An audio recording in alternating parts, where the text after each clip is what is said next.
Stage 1, pressing for flight. Launch reactor on countdown 1. We are go for launch. Yes, sir. Reading you loud and clear. Clear. The clock has started. The clock has started. 5, 4, 3, 2, 1. Liftoff. We have a liftoff.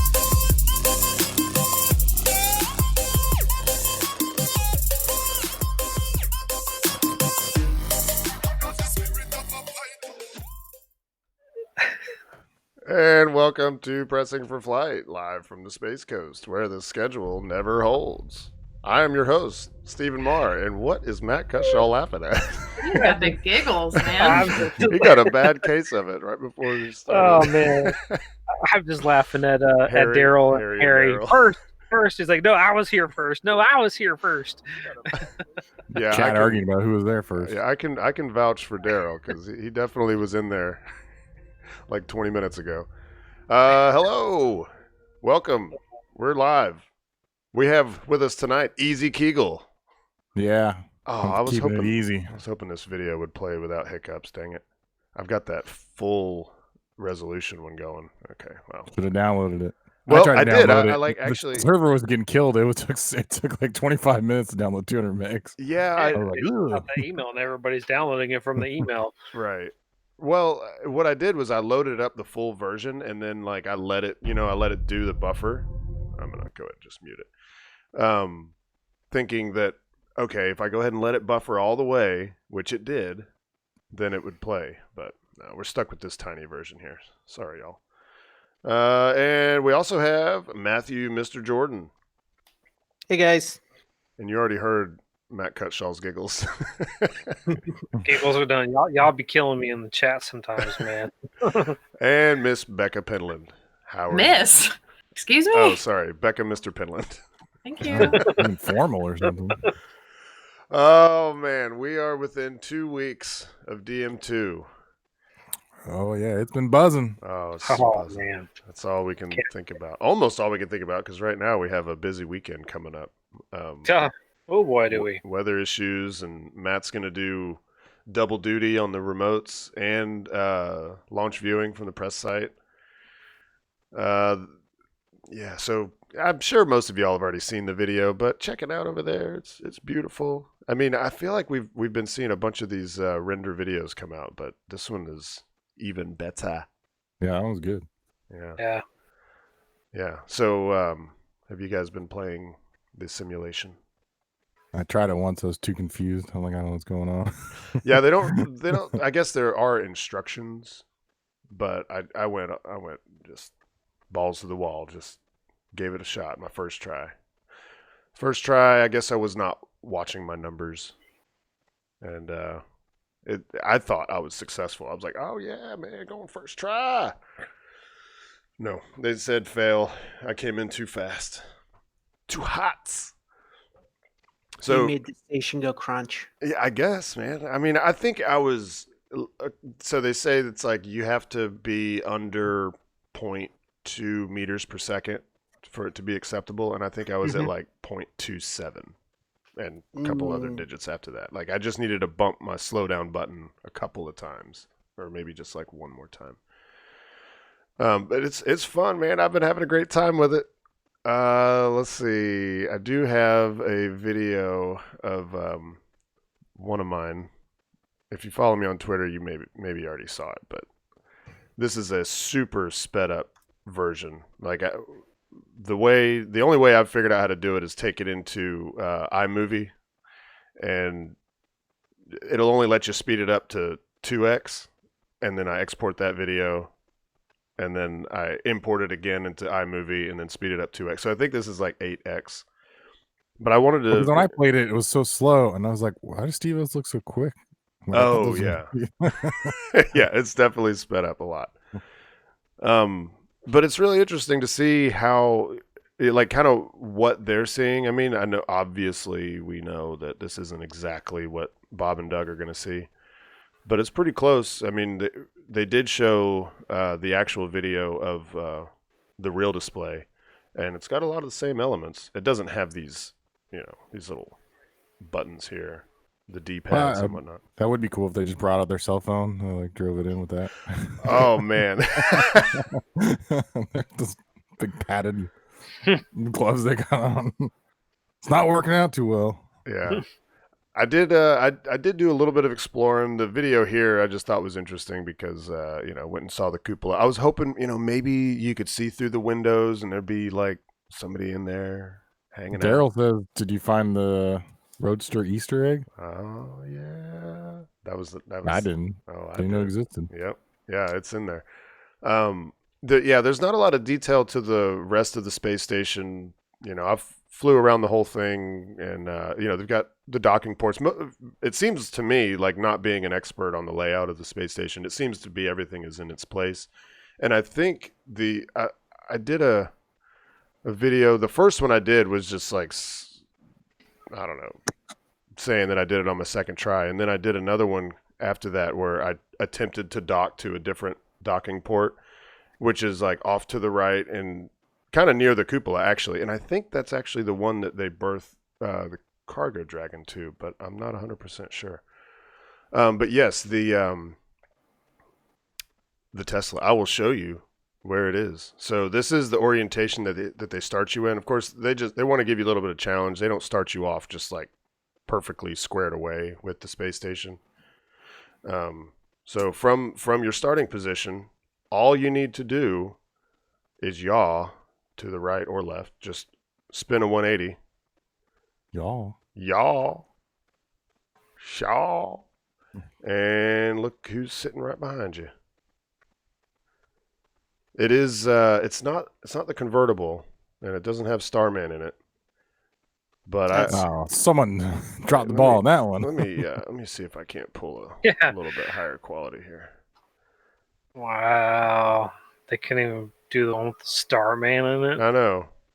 Well, just put a Roadster out there and hanging out. Yeah, a hardtop Roadster.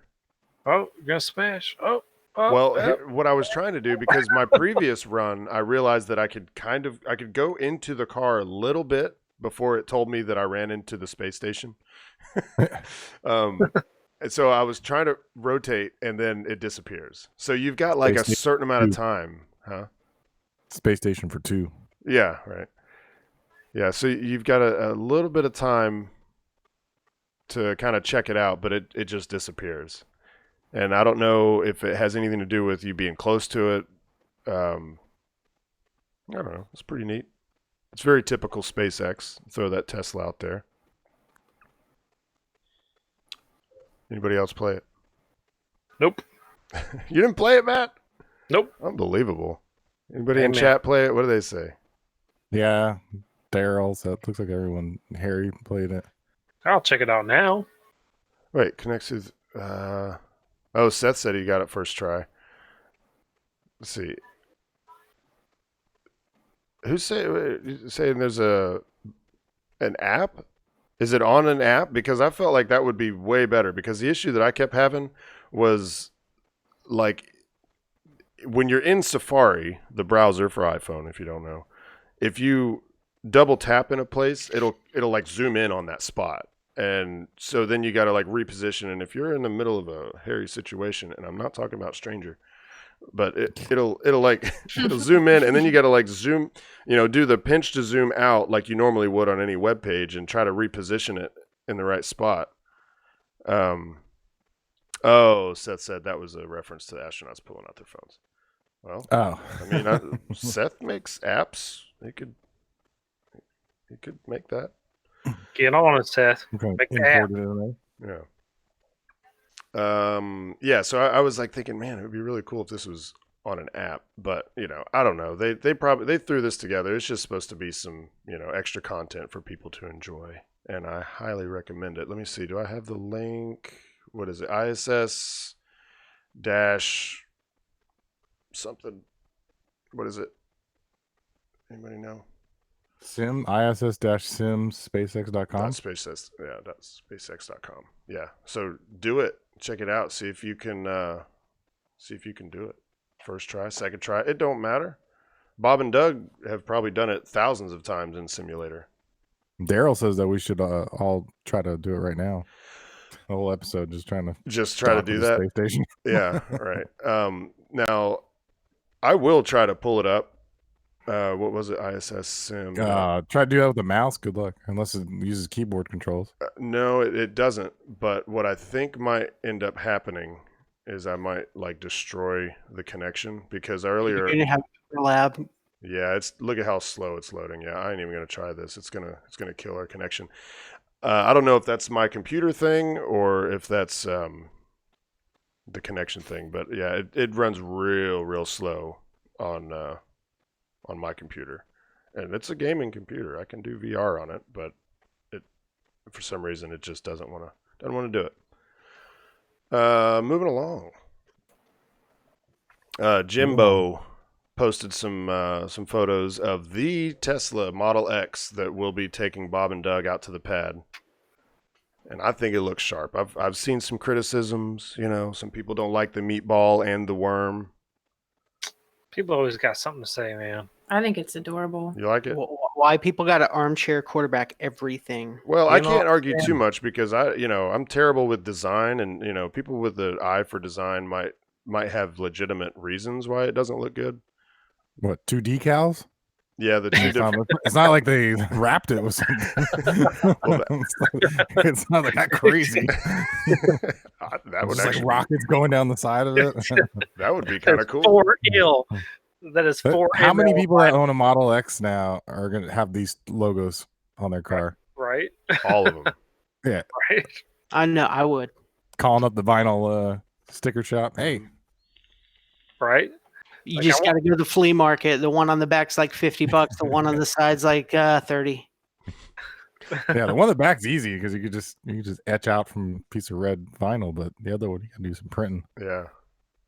I wonder if anybody mentioned that the door was open there on the hangar. Like, they always make sure to close that when we're out there doing remotes.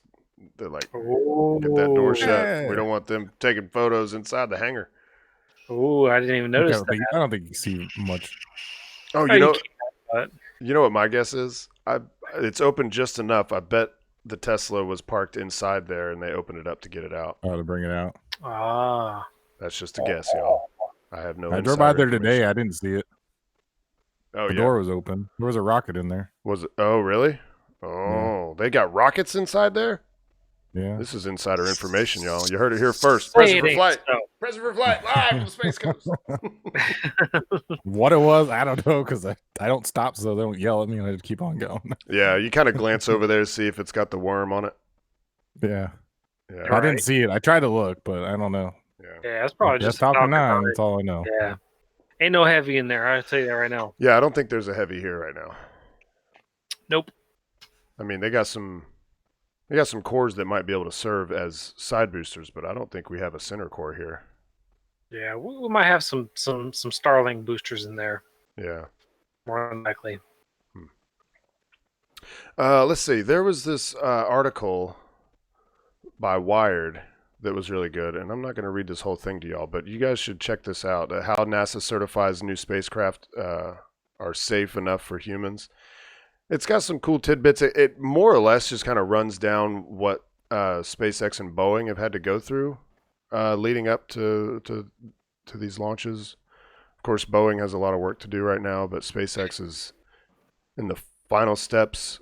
They did their 27th and final parachute test, of course. Let's see, what was one of the things was that Gwen Shotwell, president COO of SpaceX, said that this mission, this Demo 2 mission, is going to account for about 95% of the human rating certification. So, like, it seems like a lot, right? Like, all the work they've been doing leading up to this, but this mission is going to be 95% of that work to say that it's actually ready to fly humans. I mean, obviously, it's going to have some humans, so that whatever. Wait, hold on. Putting people on it is part of the test to see if it's safe to put people on it. Yes. Absolutely. 95% of it. Yes. They did that with the shuttle too. Yep. Yeah. You could put like an orange in there or something like that. If it makes it, we're good. Put an orange in there. Yeah, this is considered a test. Yeah. And I guess they're saying that up to this point, obviously they did demo 1 in March of last year. Dragon made it. I mean, it was basic for all intents and purposes. It was a flawless mission. They docked fine. Came back like was it like a week later? Parachutes fine, splashdown, everything's great. But a lot of what they're going to do on their way on the 19 hours, by the way, 19 hours is how long it's going to take from launch to docking. Is they're going to do some like maneuver stuff. They're going to do some life support testing. I don't know all, but we'll actually be able to get to see that, because if you don't know, I'm pretty sure we've already mentioned it in the last couple of weeks, but the NASA TV stream will be live on this entire mission. They're going to start at 12:15 Eastern, 4:15 UTC, and they're going to go all the way up through docking, and I would imagine through the hatches being opened and then going inside. So that's going to be, let's see. So launch is 4 hours after that. So it's going to be like more than 24-hour coverage from launch to docking, because they don't dock and then immediately open the hatches and then come inside. It's gonna be like the Apollo days. Yeah. Yeah. It was just a live feed like all the time. And I guess, didn't they do that with Shuttle? I think I heard somebody say that they used to do that with Shuttle too. Do you guys remember? For NASA TV, I don't remember. Well, maybe NASA TV wasn't, like, I don't know if it was on YouTube. Was NASA TV on YouTube? No, it in was 2011? a cable, Yeah. and I think it was over the air. For like here, for around here. Oh, like you could get it with an antenna? Rabbit ears, yeah. I know it was definitely on cable. Yeah, it was on cable, and their program selection wasn't any better then than it is now. Yeah, they were just playing older footage over and over again. Well, this. Yeah. Go ahead, Matt. Sorry. Well, I was just going to say, like, I don't think people understand just how important this mission is. People don't understand that, yes, this is a test flight, but this DM2 is a big deal. People don't understand, Bob and Doug, they're putting their lives on the line for this test. Mm-hmm. This is huge. To me, I don't understand how some other people out there are gonna feel, but when they come back from this test successful, in my eyes, they're going to be heroes, straight up, because they are literally putting their lives on the line to see if the Dragon is going to be okay to start launching, astronauts to the International Space Station on a regular basis. Right. You know what I mean? Like CF1 is going to be the real first mission. Right. DM2 is a test. You know what I mean? We got some heroes flying on that flight. Yeah, they're going to be right up there with John Young and Exactly. Crippen. Yeah, and Crippen, because they actually flew the shuttle on its first flight. There was no test flight of the space shuttle. Nope. The first flight had them on board. Yeah. And in fact, I think I've mentioned it on the show, but there you can find the footage of them returning, and you see John Young just going around just so excited. I'm sure it was a lot of relief. He expressed that he was just excited at how well the machine performed, obviously, but just being able to come back safely from a first flight of a space vehicle, man. Yeah. And this is only the 5th time that the U.S. has ever certified a spacecraft for human flight. Yep. Right. And the last time was 1981. It was the last time we had a first flight. They certified the shuttles. Mm-hmm. Yeah. DM2 is a big deal, man. I'm telling you, DM2 is a big deal. It really is. Now, this is not, for both of them, this is not their first time being the first person to ever pilot an aircraft slash spacecraft. So, I know they're test pilots, but it'll be their first time. Pilots, I know at least for Doug Hurley, that he was the first person to fly an F-35, I believe. Really? Yeah. Really? Let's take a look at the F-35. What? Dang. So like, and they're both test pilots, so definitely like. Oh man, that's the F-35. Ooh, last air that's show. a beautiful shot right there. Look at this. Oh man, look That's at a that beautiful image in a aircraft. new pad or a new. And they tab. do things with that I've never seen an Yep. airplane do. Yeah, got a couple of them shots from the last air show. Yeah, and they have different versions for different parts of the military. Like Yep. ones that'll hover. Yep, they They hover don't. just like the herring. Remember the herring where Yeah. it used to hover? Yep. But not all of them do it. I No. think it's just the Air Force, or the Navy ones. that hover. Harrier. Yeah, the Harrier. Oh, okay. Yeah, but I mean, The this Harrier the would- good model, this F-35, they have a version that'll hover. Yeah. Not Yeah, all it, of them do, it though. makes landing on a carrier easier. Yeah. Oh, yeah. So Oh, the is it- Navy has that. Then. Is it the Navy? Oh, okay. I thought it was the Marines, the Marine ones. I don't know. Maybe it was. I don't know. If the Navy has it, the Marines have it. I mean, they're the same department. Right. Yeah, one of them have the one that just like he was saying that it hovers. I was kind of hoping that they were going to do that with the demo at the last air show, but they didn't do all that. I was like, nope. Well, that's cool. Yeah, I didn't know that he had had a first flight before. Oh yeah, I mean, this is a notch in the belt for sure. I mean, being the first to fly the Dragon. Man, you should see them F-35 helmets, man. Them things are ridiculous, The man. helmets. Yeah, man. Dude, them things are crazy looking, man. They're like super high tech, man. Let's see. They have like lenses, like when the lens comes off, they have screens on the visors that they can see all the readings of the jets on their visor. Oh, cool. Yeah. Let's see. Oof. I'm not sure I can determine that from. I mean, it's a cool looking helmet for sure. It's Yeah. so science that is fiction-y. ballsy. Yeah. Yeah, I think they said that each one of those helmets are like either, I want to say it was like $1 million is what the pilot was telling. I ever heard him telling somebody, and he let the person actually hold the helmet. And I was like, oh shit! So they don't even need a heads-up display. It's all right there in their visor. It's all right there on the visor. Yep. Oh, that's cool. Fancy. Super cool. Let's see. Was there any other tidbits? Oh, one of the other things. It was one of the requirements. Bam, there it is. Was that they have to be able to be in space for 210 days. And we did talk last week about how this particular Dragon has a certain set of solar panels that are only rated up to 119 days, and that's the only that's the short straw, or that's the whatever the long pole, whatever people say. Short straw, long pole. Short straw, long pole. You know the one. Everyone says. That one. And that's because this particular Dragon was initially slated to only be up there for a short amount of time, like a week, maybe 2 weeks.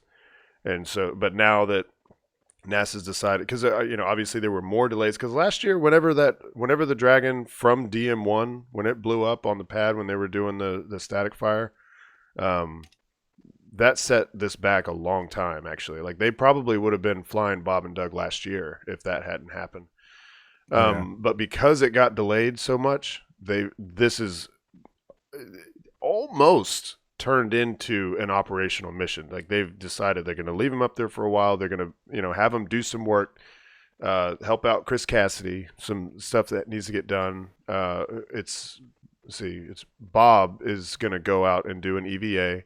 I think I saw today there's going to be like 4 EVAs that happen during the time that they're there. Yeah, he'll be doing all 4 of those EVAs, which will put his EVA count at 10. Oh, dang. Because Okay. he had 3 on each of his previous shuttle missions. Oh, okay. Well, that's So cool. he's like the EVA guy. He's the only one doing it. No, I don't know, but Oh, like, okay. Yeah, I wasn't They're sure gonna go like out there and- that all 4 were going to be him. They're gonna go out there and brush off the space dust. I can't remember what that. I Yeah, think get to work. replace some Clean the batteries windows. or something. I don't know. Maybe someone in chat knows to speak they're up. they're installing the ESA module that's going up, the thing with the like 12 slots that face in all the different azimuth directions that people can rent out. Oh yeah, like racks on Oh, the outside yeah. to do various Mm-hmm. testing. Yeah. Seth, from what I understand, Bob's going to be commander of the station while they are on board. Or at least the American side of the station. Really? Is I believe it like a rank thing? I'm not really sure because they have the same amount of rank. I would think that because Chris Cassidy is the commander right now, and he's going to be there before and after, I would think that he would remain. But I don't know. I don't know. I'm not sure. Bob's title is Joint Operations Commander. Well, we'll get back to you on that. We'll have our people get with your people on that one. Okay, so yeah, let's see. What else is there to say about DM2? Well, I was gonna say I was out at the press site, and it's nice to see media is fixing up the old buildings and going to be broadcasting. Yeah. So the media is there's very, very limited media. If you're on Twitter and you kind of know some of the people that are typically media for these things, for different launches, you know that a lot of people didn't get accepted because NASA limited the amount of people.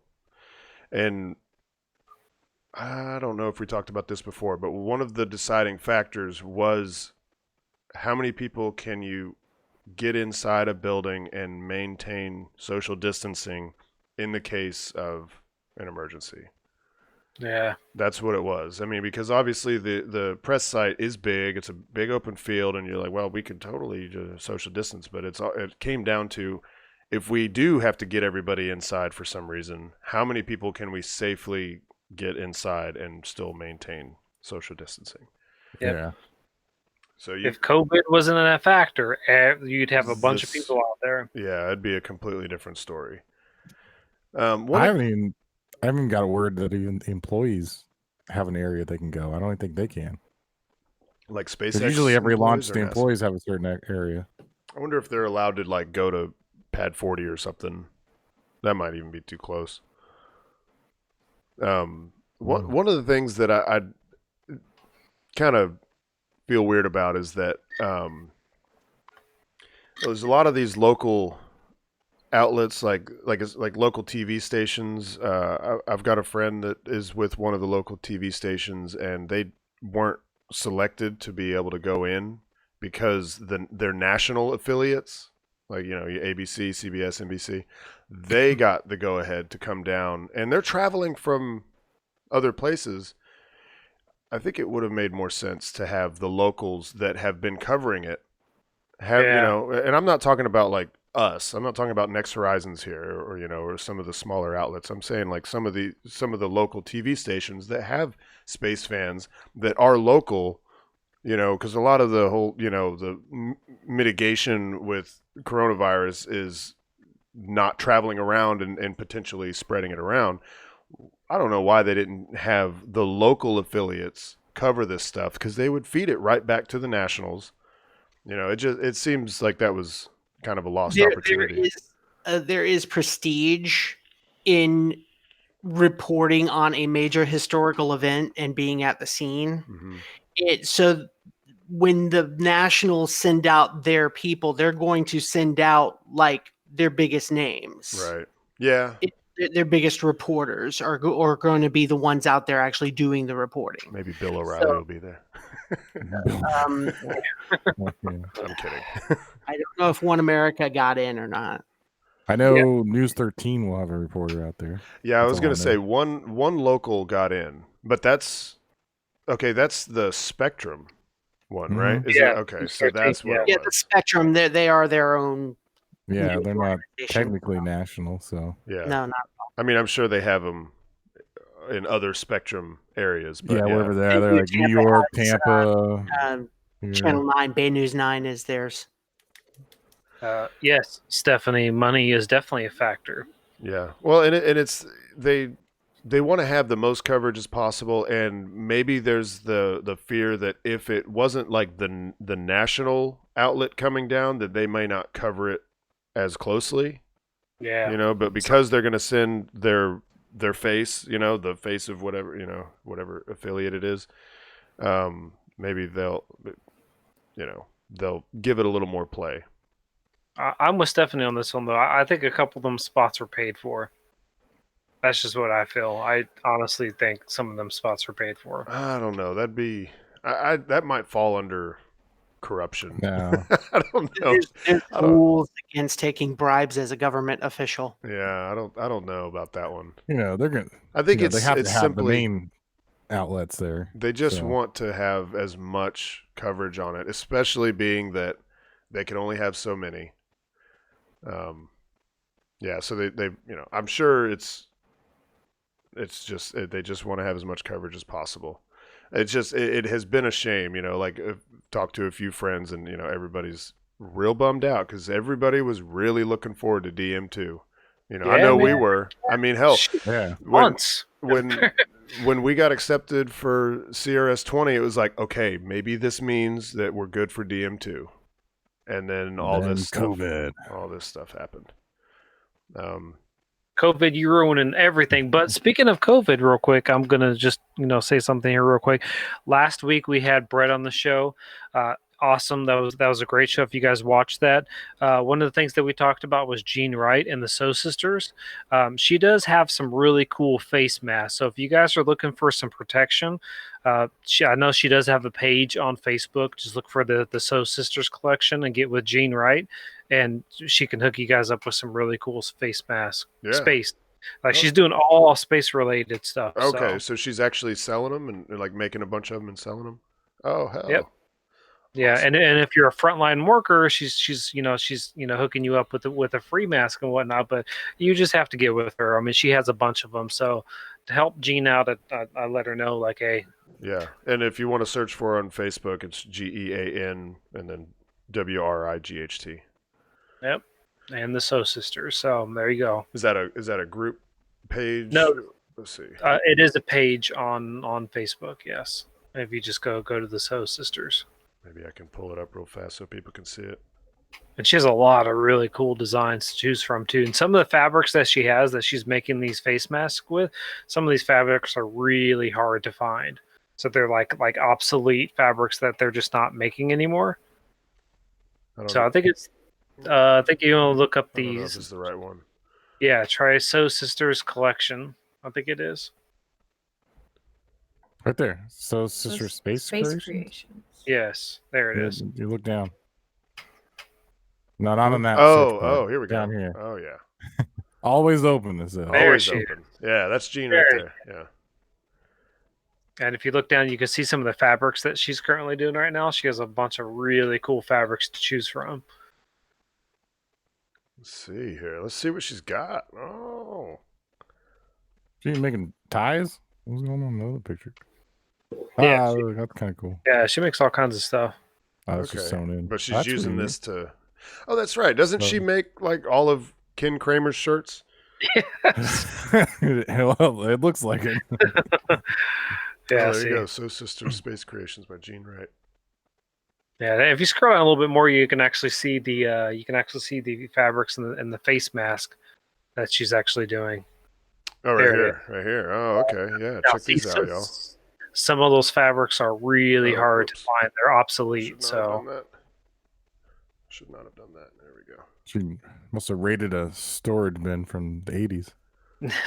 Looks like She just has a lot of fabrics, man. A lot of fabrics from sewing stuff. So yeah, if y'all are interested in a space-themed COVID mask to help protect yourself, get a hold of Jean. She'll hook you up. Because I know a lot of y'all are going to go against Jim Bridenstine's requests to not come here.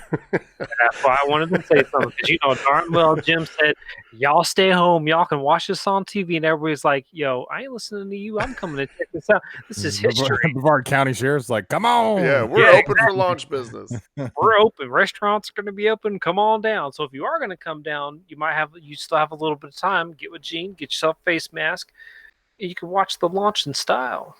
Go to Dixie Crossings.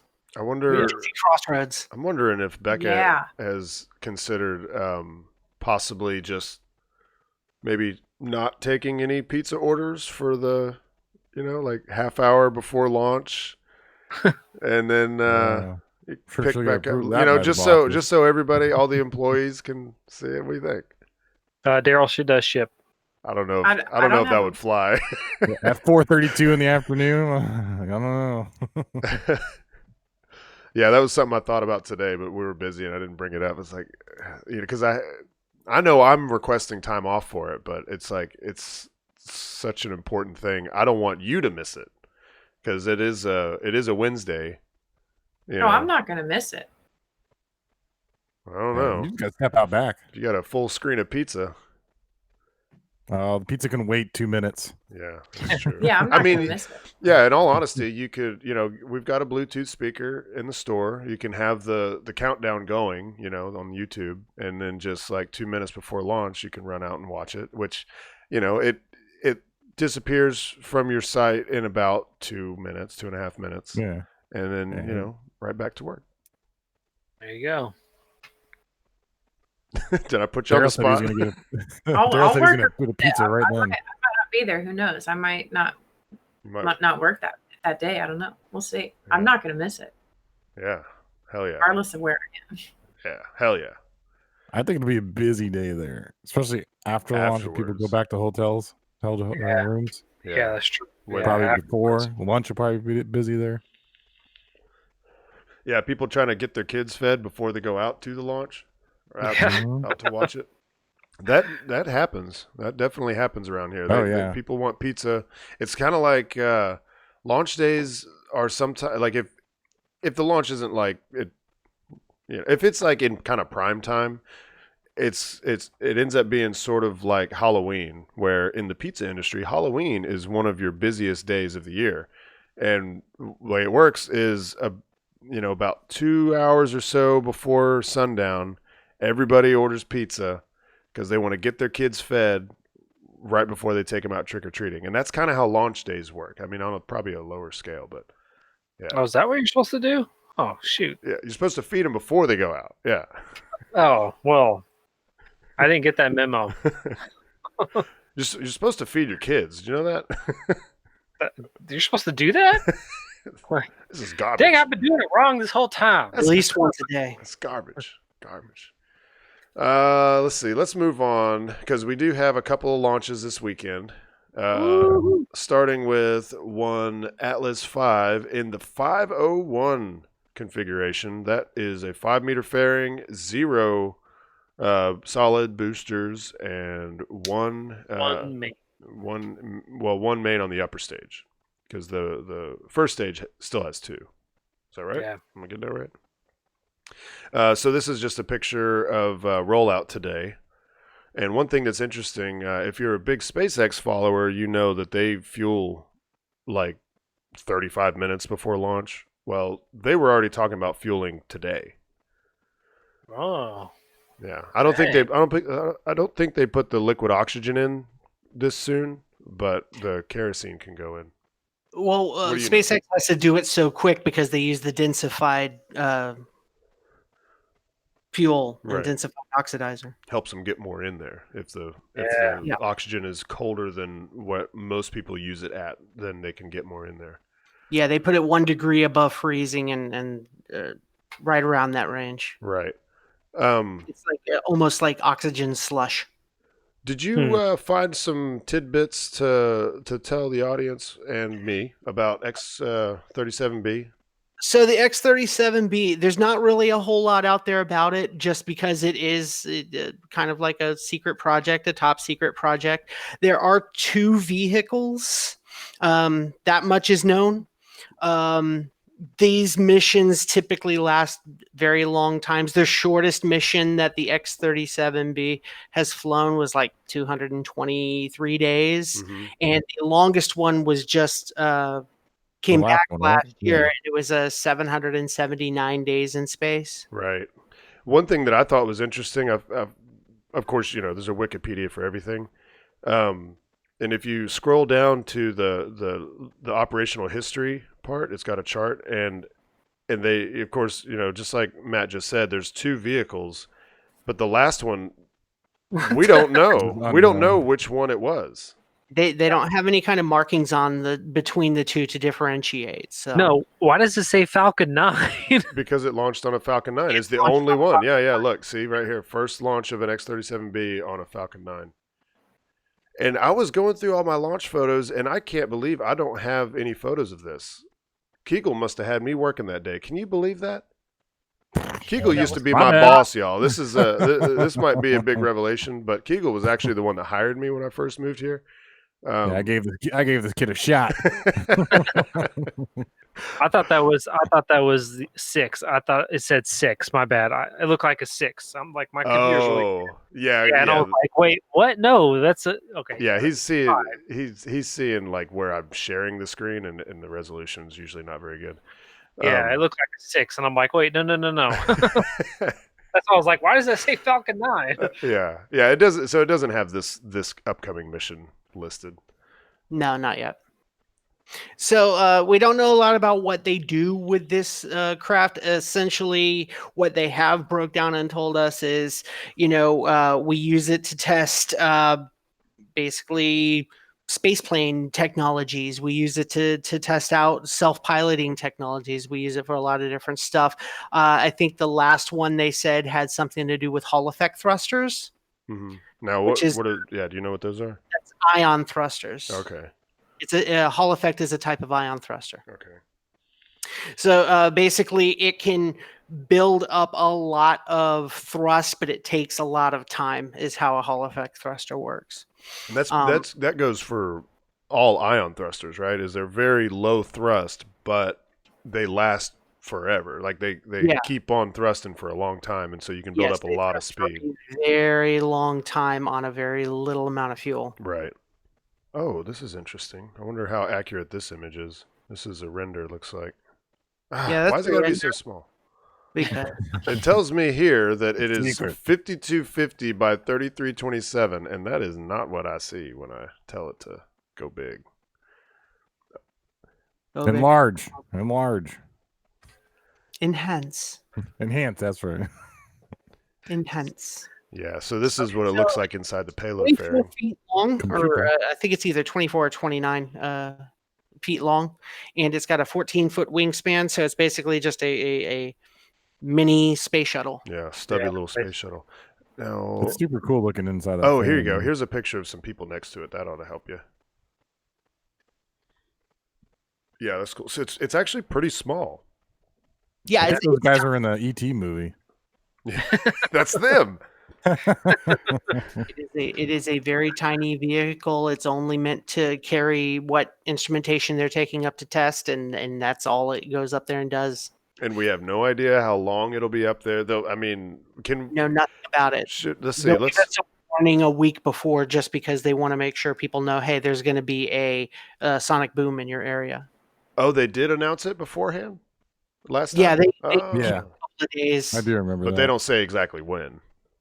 No, they tell you, hey, between this time and this time, and they give you like a 15-minute window, there's going to be a sonic boom. Huh.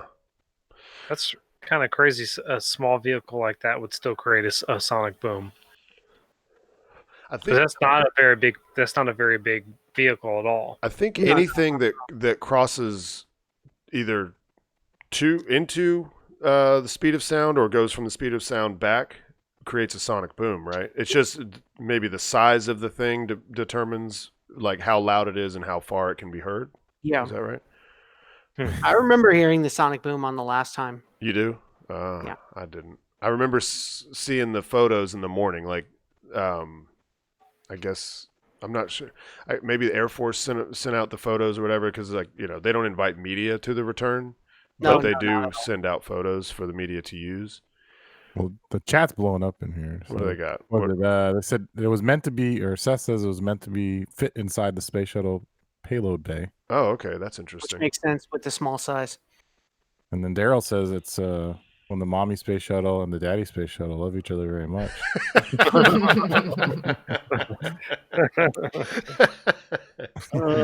Anybody want to take a stab at which two space shuttles created? No, let's not do that. Maybe the chat will. I don't know. Straight ruin childhoods. If you notice here, though, that each mission has gotten progressively longer, so we might be able to assume or make an intelligent guess that this one will probably be longer than 779 days. I mean, I could see them doing a 3-year mission. Yeah. This is There gonna are have instruments that they want to get extended tests on like that. So exactly, and this one has a lot of testing articles too. Like seeds and stuff. So Oh yeah, they got Mhm. seeds on board. Not I seeds. should have gone. Huh? Huh? Wait, seeds or seats? seeds. Yeah, seeds like plants. Yeah. Okay. Yeah. That's what I thought you said. Completely makes sense. Yeah. Yeah, they did. Man, you know what? I really dropped the ball. I should have had up the list of the different payloads. Do you have it? Do you have that, Matt? I Either do not. Matt? I don't. Let's either. see. It's OTV 6. Let's just go payloads. Oh. Gunter space page will have the best. Oh, this one? Yeah. Yeah, I just briefly skimmed through it, but that was one of the things that kind of stood out to me. Was I was like, seeds, really? I love Gunter. Shout out to Gunter. He got me through my masters. Oh, really? Oh yeah, absolutely. I think every paper I wrote had this as a article as a reference. Let's see. Can't remember if seeds or seed packets, but Let's see. Planned for 2020 again on an Atlas V. Contrary to the earlier mission, a service module on the aft of the vehicle has been attached for this mission to host more experiments. U.S. Naval Research Laboratory included an experiment to transform solar power into radio frequency microwave energy, which could then be transmitted to the ground. Mhm. NASA flies two payloads, a sample plate and space radiation experiments to study the results of radiation and other space effects on materials sample plate and seeds used to grow food on this mission. They're going to actually try to grow some food. That's pretty sweet. Well, they're gonna see if after these seeds have been irradiated for a couple of years in space, if they would still be able to grow. yeah. Oh, okay. So you don't think they're actually going to... They got Usually, little mini greenhouses or something on board? it would No. have to be an extremely automated greenhouse, and I don't think they have anything that's scaled down to the size NASA would need for a completely automated one. They do have a greenhouse space on the space station. They've grown like kale and lettuce and stuff up there before. So when Yeah. those seeds come back and they plant it, it's going to turn into like the Abominable from- snowman? no that movie Little Shop of Horrors. It's going to be that plant. me. Yeah. You'd really see more. Wait, I think we can find a picture of that. Let's see. While you do that, you guys should know there is an episode of Maury happening in the chat right now about Oh, yeah. the parents of the rocket. First they asked, how do you DNA test a shuttle? Through the bell housings, I guess. I don't know. There you go. So this is what's going to come back. Yeah. Right. I'm going to plant those radiated seeds. Yeah. Anything else about X-37B we should mention? That was the big stuff. That was the gist. They do have plans on making an X-37C, which would actually have space for astronauts. Oh, okay. Yeah, because this one's not quite... I mean, I guess you could squeeze some astronauts in there, but you wouldn't get much else with all the life support and stuff. No, life support would make it way too heavy. This one's limited to 11,000 pounds to fly. All right. Let's see. Yep. Okay, so after that... Okay, let's see. What's the time on the Atlas is 24. 8:24 a.m. Saturday morning. That's Eastern time, so that's 12:24 p.m. UTC. And then not 24 hours later, which, by the way, we should mention that the weather is not looking good for Saturday. It's Yeah. only 40% Sunday go. looks like could be all right. Yeah. But if everything stays according to plan, not even 24 hours later at 3 something a.m. Do you have is it 3:32? No, for Starlink, Yeah. it's 4 a.m. 4 a.m. Okay, so because it was originally on Monday and then it moved to Sunday, so it's changed. Yep. So that will be not a record because they've done that, but it's been like 30 years or something since they've done 2 missions that close together. Yeah, it's been a while. And see, I've got some photos. I like this one in particular. This is from Kyle Montgomery. He was on the show a couple weeks ago. He got what we think is probably the first shot. I'm pretty sure about this. The first shot of both drone ships out at sea at the same time on the East Coast. Yeah, he killed that shot, man. So yeah, so how freaking cool is that? So this I'm gonna identify as, of course, I Still Love You, just because of its low profile. Because if you see them in person next to each other, and I realize that this looks even lower, but it's also over the horizon. Just read the instructions; is just over the horizon in this shot, and also it's got the you know what? It's got this stuff here, all this scaffolding or whatever it was that they had those thrusters sitting on. But yeah, that's pretty neat. Way to go, Kyle. He's out there getting the good shots over there at the port. Good shots. Yeah. I was at the beach Saturday, and Ghost Searcher was just hanging out there by the cruise ships. Oh, dude, you should have had your camera, man. They were doing dragon testing. Oh, They were doing some practice runs picking up dragon. Yeah, well, Because he actually got some shots of that too. Here, while I'm on his page anyway, let me see if I can find it quickly. Let's see. He's got a bunch of... Oh, here we go. Yeah. You got... that's what they were doing out there. Yep, they were doing Oh, some... Saturday? Was that Saturday? That's when I saw it. May 12th. It was just hanging out there. Oh, okay. So maybe it wasn't the same. There it is. One more scroll down, you'll see him on top of the dragon there, right there. Oh, yeah. I didn't see any of that Saturday. You know, they might have been doing that Saturday too. Just nobody really knew about it. Because I don't think Kyle I zoomed was in out on there. I zoomed in on my iPhone, and it just looked like they were just sitting. Yeah. I didn't see anything else in the water around it, but It could not be. a good photos. Zooming in an iPhone, not very good. Not great. And then final shot of the Crew Dragon test article back on deck. So yeah, Kyle killing it out there. Great job, man. And then also this evening, I was about to start like just getting ready for the show. It was only like 7:00, but I was in the Discord for the SpaceX fleet updates. Which, hey, by the way, you want some like a little bit of insider info? You can support Gavin on Patreon, and you can get into his Discord, and we chat about things. And he pointed out that actually somebody else called it. It was Scroochy, I think is his username. I think he's Elon X on Twitter, maybe. But he was like, yeah, aren't Miss Chief and Miss Tree, shouldn't they be leaving here soon? And Gavin was like, yeah, maybe later tonight or tomorrow. And then like, I don't know, maybe 30 minutes later, he's like, guess what? You got the magic touch, because guess what's happening. And so I jumped in the car and ran out to Jetty Park. Closed their gate early. There is one of those like digital marquee, like the construction signs right before you get to Jetty, and it said open from 7 a.m. to 8 p.m. Well, it was 7:30 when I got there. Gate was definitely closed. So went over to Cherry Down, got some shots. There was a dude out there kite surfing too. So there's it. Nice. Dang. And then you always pick the one that's got a bird in it. Always bird. Always pick the one with the bird. Yeah. Action and drama. And then these are two different ships, by the way.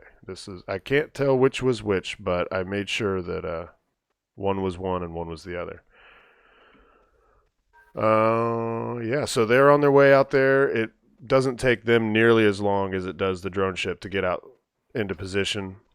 And you might notice that there is no net strung up, but we have seen them leave without a net strung up before and then them string it up at sea. So we don't know for sure. Of course, you guys remember on the last Starlink mission, they mentioned during the webcast that they were doing some kind of a software update on the fairing catchers, and they wouldn't be actually attempting to catch the fairings on this one, that they were out there simply to scoop them out of the water, which they did. Oh. Yeah, what? I wonder if wind. That's like exactly what I was thinking. Like with that big net up, the wind would have more of an effect on that ship. So It's been windy these last few days. Yeah, it makes way more sense for them to leave without the net up and then just deploy it later, if it's possible. Like we don't know exactly what it takes. I've never seen had a good enough look at them raising the net to really know what it takes. What they have to do. I've seen them use cherry pickers to look at stuff up there, on the arms, but I don't necessarily think that they like need to be at a dock and using cherry pickers out on the ends of the arms to actually deploy that net. I would say surely they've come up with a way to deploy it at sea. Yeah. I mean, because it would slow them down, and it would maybe run the risk of getting ripped up by the wind. When fabric's flapping. I don't know exactly what it is. I assume it's made out of something similar to like a seatbelt or something, but flapping around Burn like extra that. Fuel. Right, exactly. There's just no need for that if you can figure out a way. Were you out there with Julia? Yeah. Okay. I met her out there. I was gonna say, she got the same shot you did. Yeah, just about. Yeah, she got the kite surfer.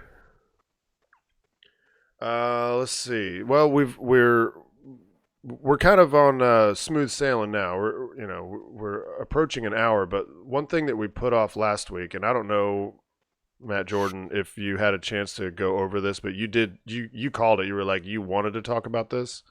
I thought it was interesting that President Trump was the administration was drafting the Artemis Accords.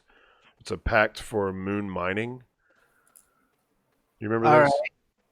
Yeah. I remember when you were mentioning that. So, like, this is the biggest thing that's holding industry back from going into space is that there is no defined law saying that they can grab things from space and bring them back to Earth, and that they will still own them throughout the entire process. Because technically everything that is not on Earth is what is considered a commons, meaning that it is the property of all humanity at one time. Right. And that is the way the original law was written. The law that dictates all the space stuff is the Outer Space Treaty of 1967. It has an actual very, very long name, but everyone just calls it the Outer Space Treaty. Right. And it basically says this space law was actually written to take the teeth out of the space race, right? Because the fear was that if Russia got there first, they would plant a flag and say it's ours now, or that the United States would do the same thing. Right. So the Outer Space Treaty was kind of written as a compromise to take the teeth out of the space race. Okay. And the Outer Space Treaty is actually of a lot of the reason that the stuff that we were creating in our brains in the worlds of science fiction and stuff, that stuff that we really should have gone on to Mars within 10 years of landing on the moon, and we should have had moon bases and all this stuff that we were dreaming up at that time. Outer Space Treaty is one of the main reasons we don't have that. Right. So I will say that President Obama signed into law a not a law, but an executive order, part of the treaty with a company called Lunar Express, basically saying anything that they were to go to the moon and pick up, they could bring, and it would continue to belong to them. So the United States is kind of trying to set a standard because we literally don't have any kind of guidance on how to make it work. Right.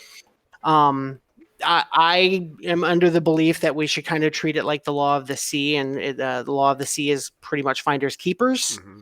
But we definitely don't do that, and there's reasons that they don't want us to do that, because that would also account for like dead satellites, and if you catch enough dead spy satellites, a lot more information about your opponent, right? So there's a big push to not do the law of the sea, but especially with the moon and with Mars, I saw a piece of what's called sample legislation, which is like something that like small corporations will write up this sample legislation to get something done, and then they send it to a legislator, and this legislator can then decide, I'll sponsor this legislation, and then it goes into the process of becoming a law or getting killed on the Senate Majority Leader's desk.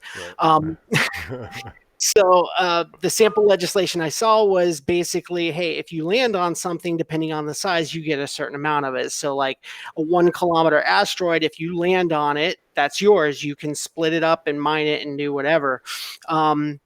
but there were a lot of limitations. Like if you land on something, you have to build a base, you have to be able to provide shuttle service to anybody who's willing to pay for it. There were a lot of like things you had to do as a country or as a company, and this was set up. These were supposed to be corporations, not nations who were actually going out there and setting up these bases. So it was basically a scheme to slice the moon into pieces based on who got there first gets the biggest bunch. Right. And I prefer that over us not having any set of guidance on how to deal with space mining, because that's going to be the next big industrial revolution is space mining. Yeah, we're gonna do it eventually. We got to have guidelines and legal ramifications for breaking those rules. Yeah, that hopefully don't involve military action. yeah, Let's see. that's the big thing, and that's what they're trying not to have happen. But small steps, and we're kind of a litmus test, especially within the UN Office of Space, UNUSA is what it's called. And I don't remember what the acronym stands for, but especially within that office, we're kind of like the trendsetter, or at least we were for a good 30 or 40 years. We were the trendsetter, and we're not so much anymore, but we are still kind of a litmus test. So what we start to make moves toward is something that you'll see in the next 5 years that they're really going to have to pound out and revisit the outer space law. Yeah, this is coming. This is coming. I mean, we don't know for sure if we're going to make it to the moon by 2024, but we're going to make it to the moon. And if even if it's not a government mission, somebody's going to make it to the moon. Oh, yeah. And we need to have these rules in place. I think everybody wants it. I mean, even if we're not working together, I think everybody wants to make sure that whatever they do up there is at least is sanctioned, the right word. It's like they want to make sure that they're protected by some legal framework. Yeah, there needs to be some kind of legal framework for not only for ownership, but also insurance purposes. Who's covering the space miners when they're out on their asteroid walk collecting rock samples? Yeah. And also, don't forget, protecting historical landing sites like the Apollo landing sites. We don't want anybody getting anywhere near those when the Absolutely. time comes. And what I would say recommend is, if anybody hasn't read it, same author who wrote The Martian had a follow-up. Anywhere he had a follow-up book called Artemis, and it is all about living on the moon. That book, I could not put it down. It was amazing. And there's a movie coming soon. Apparently. Unless I don't know how soon. Released on Disney Plus first. Do what? It's going to get released on Disney Plus first. Right. Yeah. All right. Well, I think that's the news for this week. Anybody have anything to add? Is there anything in chat that we need to address? Trying to get our own news intro and outro music. Harry said from satellite images, and Harry is the authority on the satellite man. It looks like, of course, I Still Love You got a fresh coat of reflective paint. Do you have that on your Twitter? Because I will look that up right now. What would be the purpose behind a reflective paint? Well, I remember whenever they painted the one landing pad at LZ1, they did like a radar reflecting. Oh, so it knows where to land. Yeah, it helps the rocket. It makes it a little easier, I guess, for it to land. Oh, okay. But I want to say that they've done away with that now. I'm not sure. Harry, I don't see. Oh wait. Oh no, that's just read the instructions. Yeah, I don't see a photo, Harry. Oh, Harry. Harry, that kills people. Yeah, I don't think he's posted it yet. That's okay, Harry. Everybody follow Harry because he posts these awesome satellite photos. Here, let's give him some. Yeah. Let's give him some. And he's still a wizard. He is always a wizard. All right, well, that's the show, y'all. thank you, chat, for being there and getting sorted out which two space shuttles created the X-37B. I'm looking forward to going back and Oh, he reading just that. posted it. Oh, he did? Yeah, All right, let's see. 2 minutes ago. All right, let's see. Says a super clean coat of paint. I don't know. This look all blurry. I don't know what's going on. Oh, he just tagged you too. I couldn't tell if there was anything on coat or nothing. That picture. Wait. Let's see. I can't see. Like, it looks like. Okay, no, I can see the drone ships have moved. Is it just that they're more visible? Is that what it is? Because it's hard to see from one image to the other. It look like this one up here looks like there's something there and then there's nothing there. But here, it looks like it's just kind of maybe moved a little, or maybe it's that. Oh, I see. Okay, he's got the dates up here too. Okay, yeah, that does make sense. Yeah, because on one of them, it's sitting there, but it's just darker. So. Or it moved back a little. No, I don't know. Maybe Yeah. They put a new layer of MIP on there. They're good to go. They changed the tires. Kick the tires and light the fires. Woo. All right, plays out. Shutdown sequence initiated. Shutting down.